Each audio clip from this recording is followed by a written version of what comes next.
Hello, grade 7 students. Now we will learn Civics chapter 3, how the state government works. Last year we discussed the fact that government works at three levels: local, state, and national, and looked at the work of the local self government in some detail. In this chapter, we examine the work of the government at the state level. So we saw the panchayat, municipal corporations, we saw like that. Okay, it is a local self government.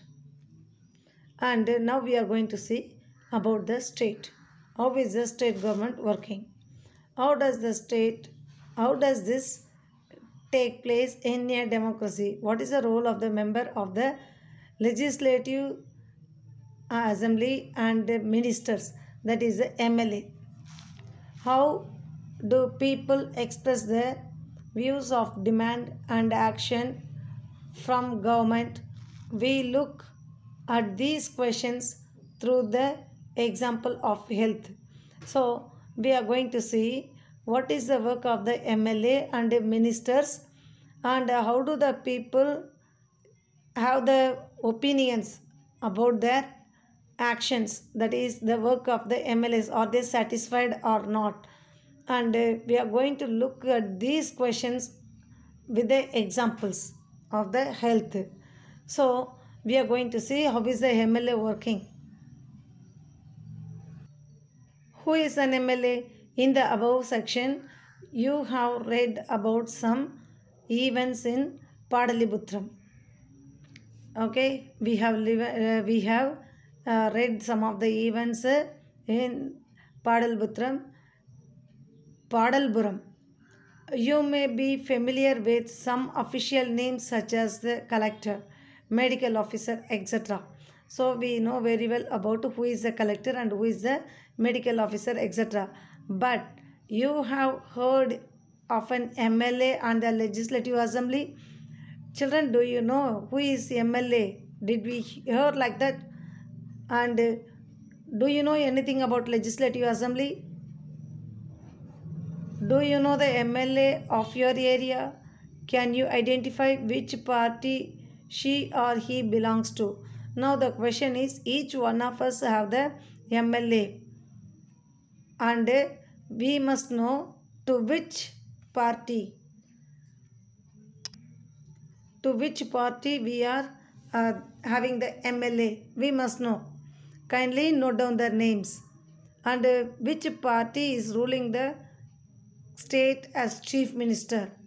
Note down it. Members of legislative assembly, MLAs, are elected by people.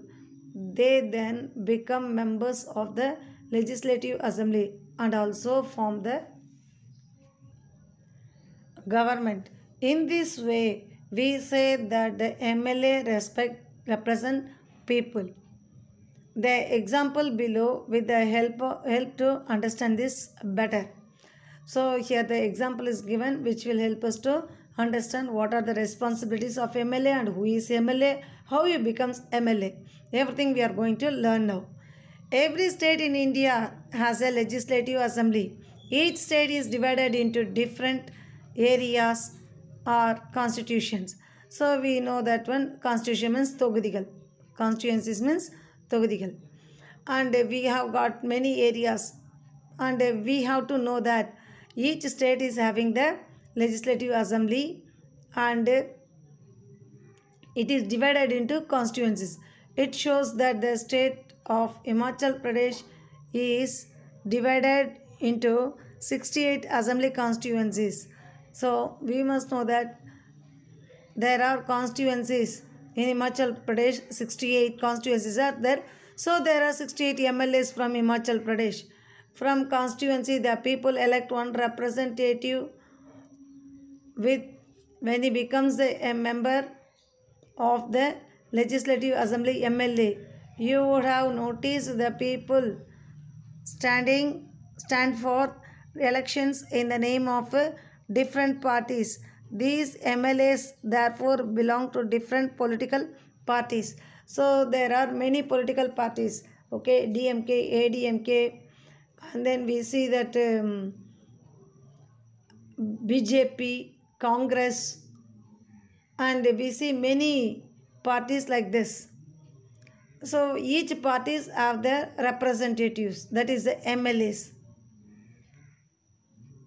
Then they are elected through the elections. We people who are voting are the have the responsibility to elect the leader as MLA.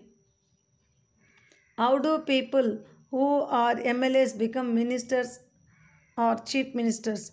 A political party whose MLAs have won more than half of the number of the constituencies of a state can be said to be in a majority. The political party that has a majority is called the ruling party, and all other members are called the opposition.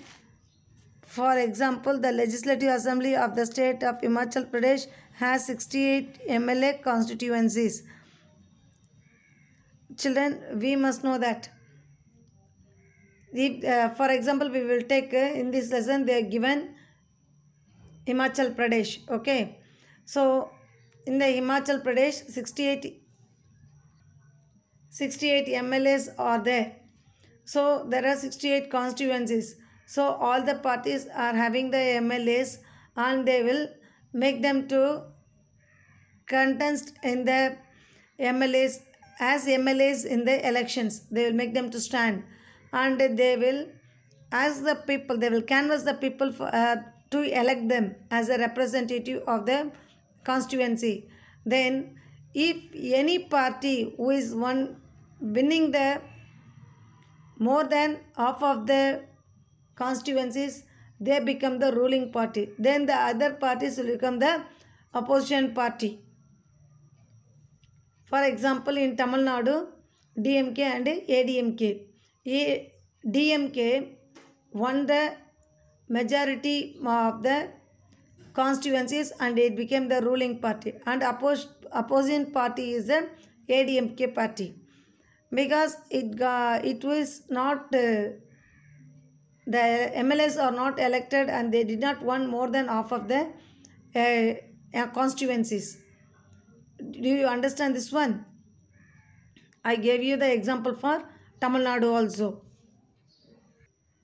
So children, we saw the MLAs, how they are elected, the representatives are elected in this class. In the next class, we shall see what is the work of the MLAs.